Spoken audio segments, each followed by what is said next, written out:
তো আমি এখন আছি মধুটিলা ইকো পার্কের সামনে। আপনারা দেখতে পাচ্ছেন আমার পিছনে মধুটিলা ইকো পার্ক।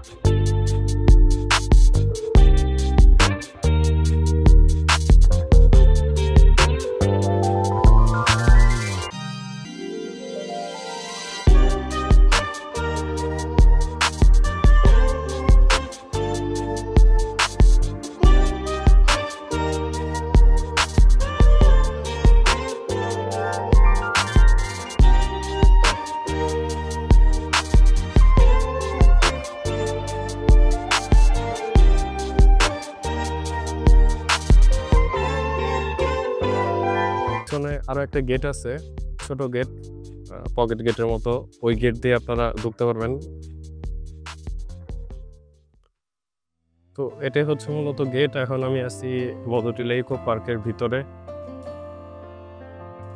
তো বাইরে থেকে গেটটা এমন দেখা গেছে, ভিতর থেকে গেটটা হচ্ছে এইরকম। তো এইদিকে যতটুকু চোখ যাচ্ছে এটা বাউন্ডারি করা। যারা প্রকৃতিকে ভালোবাসেন, বন জঙ্গল পাহাড়ি টিলা শান্ত পরিবেশে সময় কাটাতে চান, এই ভিডিওটা আপনার জন্য। তো আপনারা যখন এখানে ঢুকবেন, আপনারা এই যে পিছনে গেট দেখতে পাচ্ছেন, এই গেট থেকে ঢোকার পরেই আপনারা এই যে এরকম পাবেন। তো এই হচ্ছে ছোটখাটো একটা ব্রিজ।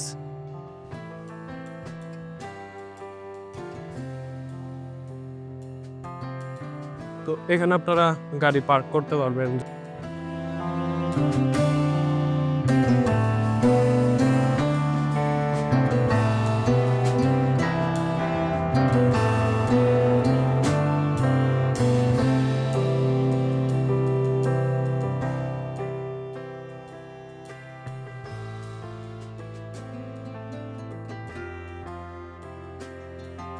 এখানে বেশ কিছু বাচ্চা কাচ্চাও দেখা যাচ্ছে।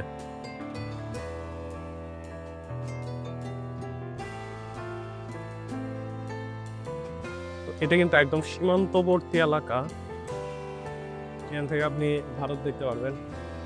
তোদের বাসা কি এই জায়গায়? কোথায়? পার্কে।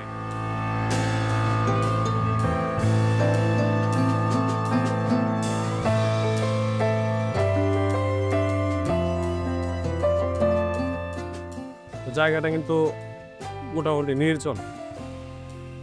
আপনারা যখন আসবেন চেষ্টা করবেন একদম ফ্যামিলি নিয়ে আসতে, একসাথে অনেক মানুষ আসার চেষ্টা করবেন।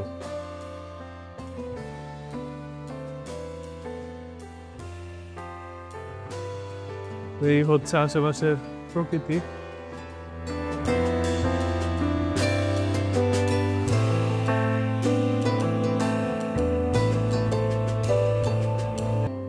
এখানে আরো একটা আছে পিকনিক স্পট।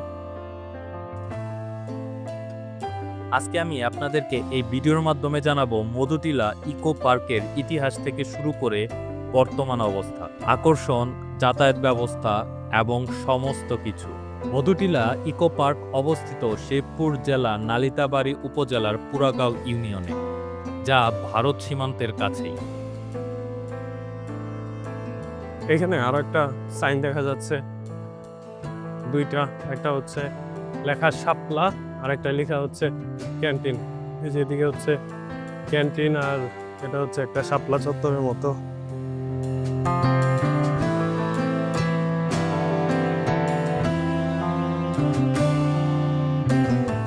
এদিকে হচ্ছে টাওয়ার ও পিকনিক স্পট। আমি এদিক দিয়ে যাব।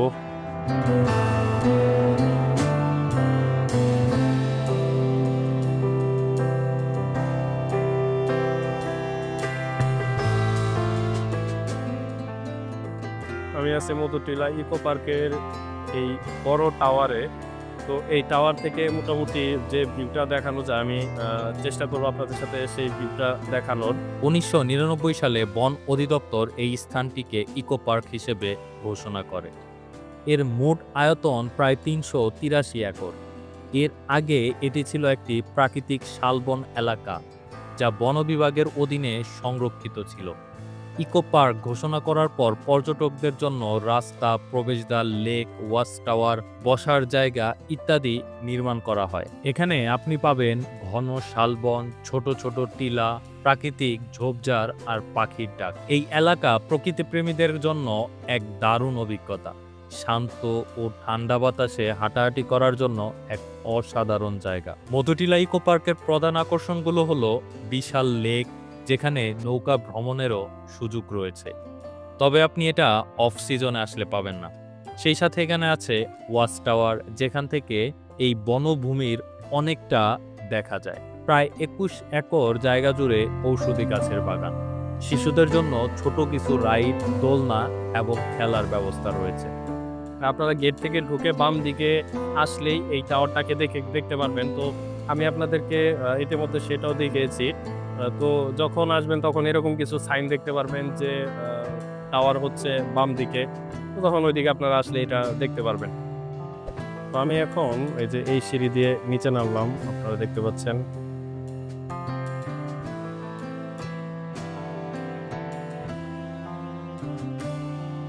ভাইয়া ছবি তুলতে কত নেন? স্যার আমি 20 টাকা দিই আর খরগোশ দিয়ে 10 টাকা, আর টিকিটের মূল্য হচ্ছে প্রতিজন 20 টাকা। আচ্ছা, তার মানে হচ্ছে একবার টিকিট কাটলে যতক্ষণ খুশি এখন আমি সময় আছে থাকতে পারবেন না, ওখানে ছবি তুলতে পারবেন। আমার মনের সাথে কোনো ফ্লাইট নেই, আর কাউকে আচ্ছা 20 টাকা দিয়ে কি যতক্ষণ খুশি ততক্ষণ ছবি তুলতে পারবে? ছবি বলতে কি আপনারা ছবি তুলে দিবেন নাকি নিজেরা ছবি তুলবো, কোনটা? আচ্ছা আচ্ছা আমার এখানে রাখা। আচ্ছা, তার মানে হচ্ছে আপনি মূলত দুলনাটারে ভাড়া দিতেছেন। আচ্ছা, আপনি বললেন যে ছবি তুলতে পারবেন, আমি ভাবছি যে কি নাকি ক্যামেরা নিয়ে আসে। আচ্ছা, তার মানে হচ্ছে মূলত বিষয় হচ্ছে নিজেদের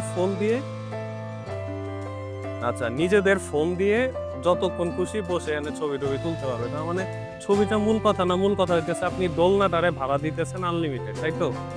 আচ্ছা, এই ব্যবসাটা আগে কিন্তু করতাম না। আগে আমি একটা গাড়ি চালাইতাম, হ্যাঁ, সেই গাড়িটার নাম ট্রলি গাড়ি।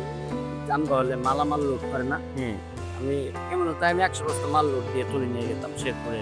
ওইটা বাদ দিচ্ছেন কেন? বাদ দিচ্ছি বলতে সামনের চাকা পাংচার হওয়াতে আমার গাড়ি কন্ট্রোল করে বাইরে চলে গেছিল। অ্যাক্সিডেন্টে আমার এই বুকের একটা হাত, এদিকে হাতটা মনে করেন আমার ভাঙে। এখন আমি লুডের কোনো কাজ করতে গেলে, এরকম বস্তা লড়াইতে গেলে সমস্যা হয়। সমস্যাটা আমার পাশে কেঁচা দিয়ে পড়ে। আর ওইগুলা গাড়ি তো খুবই রিক্স। তাই সেটা বেছে নিচ্ছি আমার নিজের মাথা। আচ্ছা ঠিক আছে, ওয়ালাইকুম আসসালাম। আচ্ছা, আপনাদের কাছে যদি ভালো লাগে আপনারা অবশ্যই আসবেন, আপনারা এখানে দোলনায় ছবি তুলবেন, আর এখানে ভিউটা কিন্তু বেশ ভালোই। আচ্ছা, এটা কি কোনো নদী নাকি খাল? এটা মানে পা থেকে পানি পড়ে, ঝর্ণার পানি পড়ে। এটা কিসের সাথে মিশছে? শেষে ডেস্টিনেশন কই মিশছে কিসের সাথে একদম লাস্টে? এটা কি নদী দিয়ে বের হয়ে গেছে? না না না, বের হয় না, আমি জমা করি। এই ডান দিক দিয়ে গেলে কোথায় যাওয়া যাবে? এদিক দিয়ে গেলে হাতের বামে চলে গেলে গেটে চলে যাবে। গেটে। আর এদিক দিয়ে গেলে? এদিক দিয়ে গেলে কিছু দেখার আছে, শিশু পার্ক আছে, জাদুর অফিস আছে, আবার গেটে চলে যাবে। আচ্ছা, তার মানে এই দিক দিয়ে অনেক ঘোরা যাবে, তাই না? আচ্ছা ঠিক আছে, আচ্ছা ঠিক আছে। আচ্ছা আচ্ছা, যেহেতু আমি এখানে একটু ঘোরাঘুরি করব, এই জন্য আমি এদিক দিয়ে যাওয়ার চেষ্টা করব। এদিক দিয়ে যাব, এদিক দিয়ে গেলে আপনারা একদম গেটের কাছে চলে যাবেন, আর এদিক দিয়ে আপনারা কিছুটা হাঁটাহাঁটি করতে পারবেন।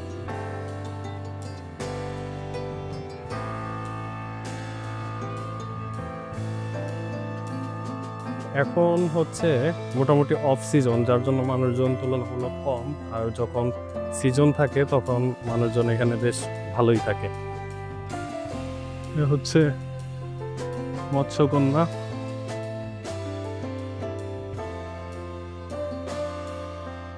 তো গজনিতে যেটা ছিল সেটা কিন্তু ঢাকা ছিল, কিন্তু এই মৎস্যকন্যাটা বেশ ভালোই সুরক্ষিত আছে। আর মৎস্যকন্যার কাছে যেতে চাইলে এই হচ্ছে গেট খুলে এই মৎস্যকন্যার কাছে যাওয়া যাবে। অনেকে এখানে স্মৃতি হিসেবে ছবি তুলে রাখে। বসার ব্রেঞ্চ, ক্যান্টিন ও ছোট রেস্ট হাউস রয়েছে। ফটোজেনিক লোকেশন যেমন টিলা, ব্রিজ, গাছের ছায়ায় ছবি তোলার অসাধারণ সুযোগ। আপনি এখানে কি কি পাবেন না? মধুটিলা ইকো পার্কের সীমাবদ্ধতা। যেহেতু এটি একটি বনাঞ্চল ভিত্তিক ইকো পার্ক, তাই এখানে আধুনিক রিসোর্ট বা বড় হোটেল নেই। টয়লেট সুবিধা সীমিত এবং রক্ষণাবেক্ষণ অনেক সময় নিয়মিত হয় না। তাই যারা আসবেন তাদের উচিত পানীয় জল, হালকা খাবার এবং প্রয়োজনীয় জিনিসপত্র সঙ্গে নিয়ে আসা। আপনি কিভাবে এই মধুটিলা ইকো পার্কে আসতে পারেন? ঢাকা থেকে শেরপুর পর্যন্ত বাসে আসতে প্রায় 5 থেকে 6 ঘন্টার মতো সময় লাগে। শেরপুর শহর থেকে মধুটিলা ইকো পার্ক প্রায় 30 কিলোমিটার দূরে, যেখানে আসতে আপনার সময় লেগে যাবে প্রায় 40 থেকে 50 মিনিট। আপনি লোকাল সিএনজি বা ভাড়া করা মাইক্রোবাসে আসতে পারেন। পার্কে প্রবেশের জন্য এই টিকিট মূল্য 100 টাকা। বর্তমানে এখানে পর্যটক সংখ্যা কম হওয়ার কারণে এখানে টিকিট মূল্য অর্ধেক করা হয়েছে। এখন প্রতিজনের প্রবেশ মূল্য 50 টাকা, যেটা আমার কাছে ঠিকঠাক মনে হয়েছে। তবে পূর্ব মূল্য ছিল 100 টাকা, যেটা আমার কাছে বেশি মনে হয়েছে।